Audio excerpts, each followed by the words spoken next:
el bicentenario de la Constitución de Cádiz de 1812.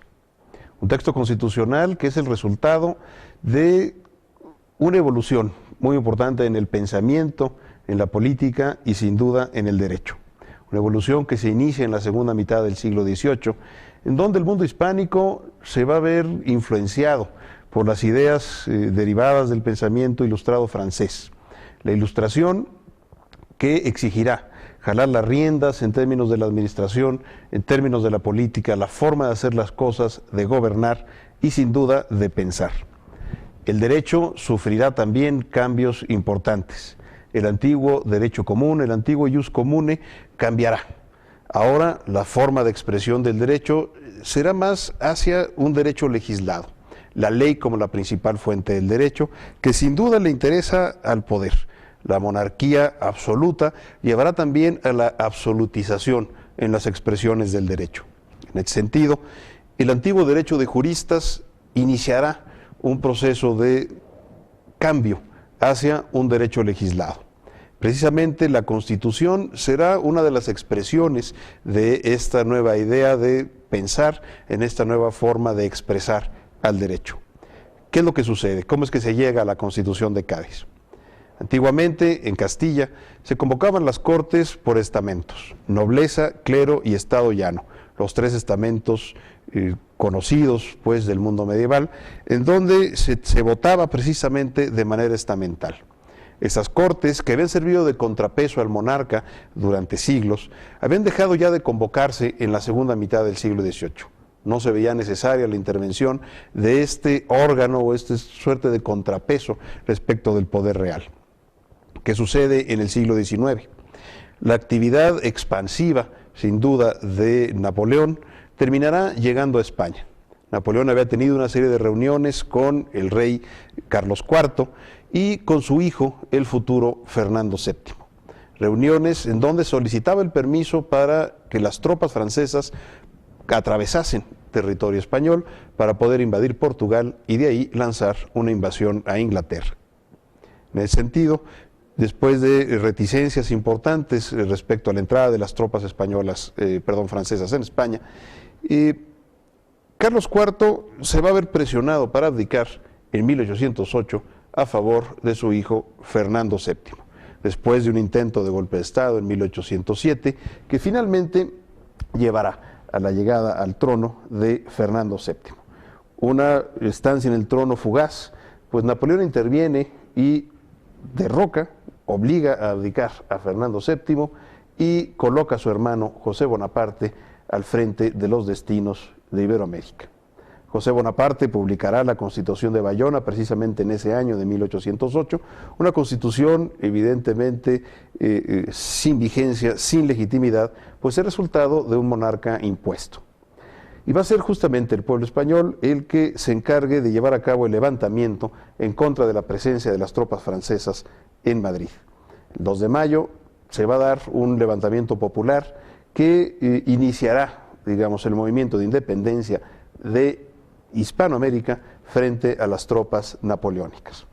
Esto va a tener un impacto importantísimo en las Indias, esto va a tener un impacto importantísimo en las provincias y en los reinos americanos, no colonias, y eso hay que tenerlo muy claro, pues hay una diferencia en términos de dignidad y en términos jurídicos muy importante. En este sentido, el levantamiento popular en la península ibérica iniciará una serie de movimientos a través de juntas provinciales que organizan el movimiento, que organizan la lucha en contra de las tropas napoleónicas, y en donde ya Benito Pérez Galdós, en los episodios nacionales, nos retrata muchas de esas batallas y de esos enfrentamientos. Pensemos, por ejemplo, en la toma de Zaragoza, que va a ser una batalla terrible que terminará con una cantidad de muertos bastante notable. La lucha en España va a tener un reflejo en América. Mientras en los reinos americanos estamos viendo qué es lo que está sucediendo en España, se empiezan a organizar también aquí juntas de discusión, tertulias, para ver qué es lo que se va a hacer ante la invasión napoleónica en España. Precisamente será en 1808, en donde dos miembros del Ilustre y Real Colegio de Abogados de México se van a encargar de plantearle al virrey la posibilidad de la independencia.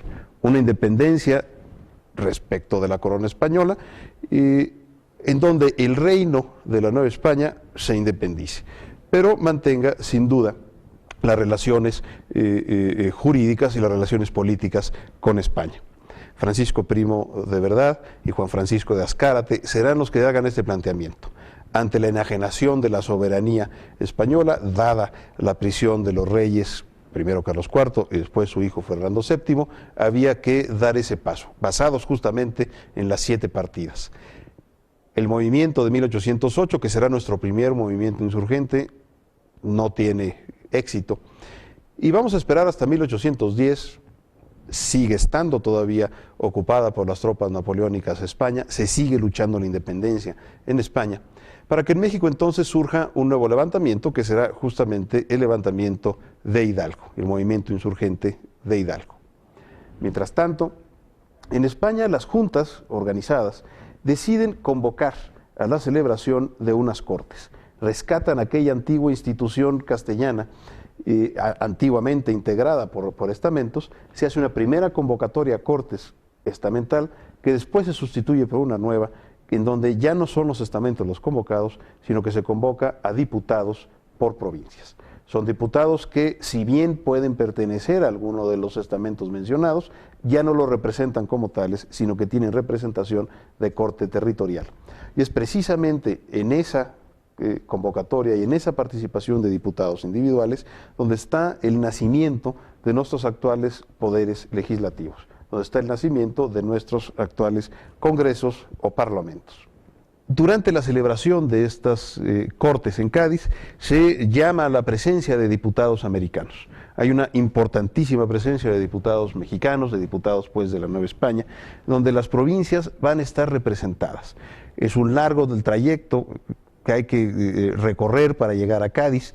Hay que recordar pues que un viaje tomaba cerca de 3 meses, había que reunir los recursos, etcétera. Entonces, en Cádiz se empieza a echar mano de los indianos pues, que estaban habitando en Cádiz o que representaban los intereses americanos para integrarlos como diputados sustitutos a esas cortes. La reunión de las cortes llevará a trabajar en un texto constitucional. Un texto constitucional en donde se van a plantear una serie de cambios muy importantes. Se va a hablar de intolerancia religiosa, se va a hablar de una división de poderes, las cortes y el rey, el poder legislativo, un poder judicial y desde luego una estructura, digamos, de gobierno ejecutivo. Es una constitución que plantea principios liberales, claramente. Es una constitución que es el reflejo precisamente del pensamiento ilustrado liberal contenido en las peticiones y manifestaciones de esos diputados. Diputados que pertenecían fundamentalmente a la clase media ilustrada del mundo hispánico.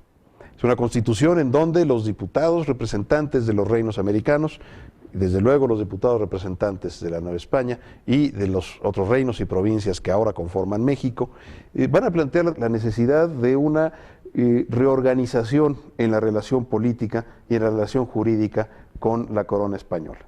En el fondo está la idea de crear una suerte de Commonwealth inglesa, pero de reinos hispánicos. Reinos en donde se reconociera la absoluta igualdad y la absoluta dignidad de los reinos americanos. Sin duda la Constitución de Cádiz no pudo reflejar totalmente el pensamiento de los diputados americanos, ni reflejar totalmente las peticiones de los diputados americanos. Sí, muchas de ellas, mas no todas. Hay que tener presente que la Constitución de Cádiz se promulga el 19 de marzo de 1812 y va a estar vigente solamente durante los 2 primeros años, el llamado Bienio Liberal, de 1812 a 1814. Cuando finalmente se expulsa a las tropas napoleónicas de España, regresa al poder Fernando VII y regresa a restablecer el absolutismo. Un absolutismo que implicará el retirar de su vigencia la Constitución de Cádiz, no solamente en España, sino en todos los reinos americanos, y que en el caso de México que nosotros hicimos precisamente la primera edición americana en 1812 de esa Constitución, pues dejase de estar vigente y se restablecieran las antiguas instituciones de la monarquía absoluta. De 1812 a 1814 vamos a tener un periodo en donde vuelve todo al estado en el que se encontraba. Ya para ese entonces el primer movimiento insurgente estaba absolutamente dominado y había sido ya superado. Va a ser justo en 1820 cuando un levantamiento del coronel Riego llevará a obligar a Fernando VII a jurar la Constitución en España y restablecerla en 1821. El restablecimiento de la Constitución que se inicia en 20 y que para el caso de México va a tener un resultado muy importante en 1821, traerá como consecuencia el dar marcha atrás nuevamente a las instituciones de la monarquía absoluta y a la reinstalación de las instituciones constitucionales. En México será una edición de esa Constitución en 1820 y nos vamos a dar cuenta los mexicanos que es momento ya de plantear la independencia con resultados posibles. Es ahí cuando surge el Plan de Iguala con Agustín de Iturbide y se consuma finalmente la independencia de México el 27 de septiembre de 1821. Consumación de la independencia que no habría de significar el olvido de la Constitución de Cádiz, todo lo contrario. La primera constitución del México independiente será justamente la PEPA, será justamente la Constitución de Cádiz de 1812, en ese transcurrir del primer imperio mexicano a la primera República Mexicana y nuestro texto constitucional federal de 1824. Muchas gracias.